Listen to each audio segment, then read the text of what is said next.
A peaceful village nestled among rolling hills, a man named Atata lived with his beautiful wife, Elo. Elo's beauty was unmatched. Her presence lit up the village, and many men gazed longingly at her as she passed. Atata, proud of his wife, walked with his head held high, knowing that she belonged to him.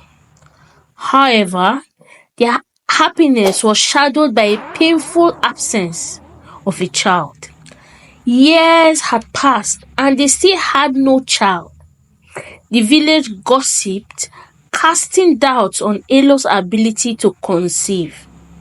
In desperation, Atata and Elo visited countless herbalists, drinking bitter potions, and sought every healer hoping to be blessed with a child. Finally, one stormy night, after years of waiting, Elo felt a change. She was pregnant. The news brought joy not just to Atata and Elo, but to the entire village. But something unusual happened. The pregnancy lasted far longer than expected. Months turned into years, and as Elo entered her third year of pregnancy, whispers of fear spread. The village began to wonder if the child she carried was something more than human. At long last, in the third year of Elo's pregnancy, she went into labor.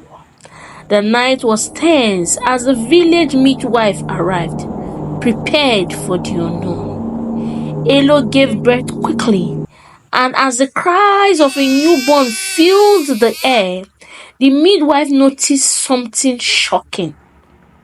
The child, a baby boy, had a full set of perfectly formed teeth. Atata was overjoyed at the birth of his son, Tanigororo Banigororo, but the villagers were horrified. They had never seen such a thing before.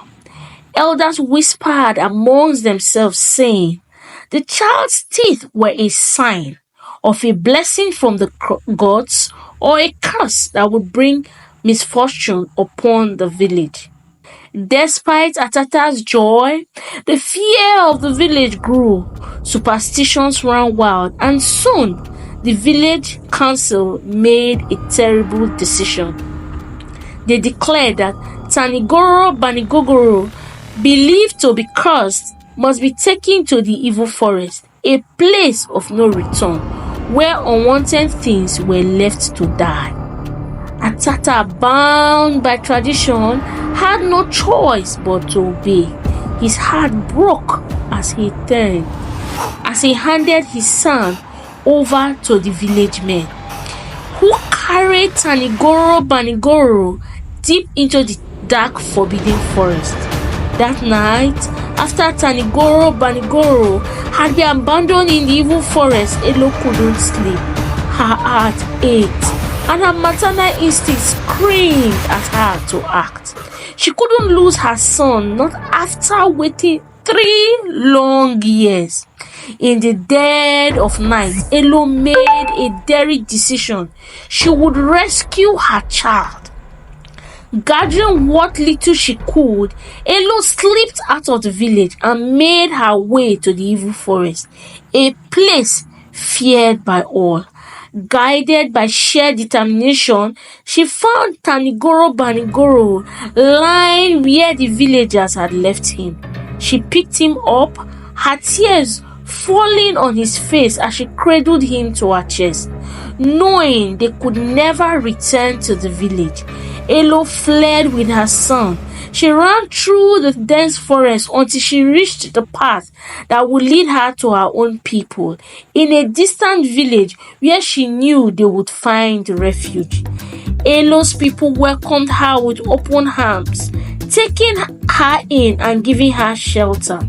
There, away from the superstitions and fear of Atata's village, Elo raised Tanigoro Banigoro in peace.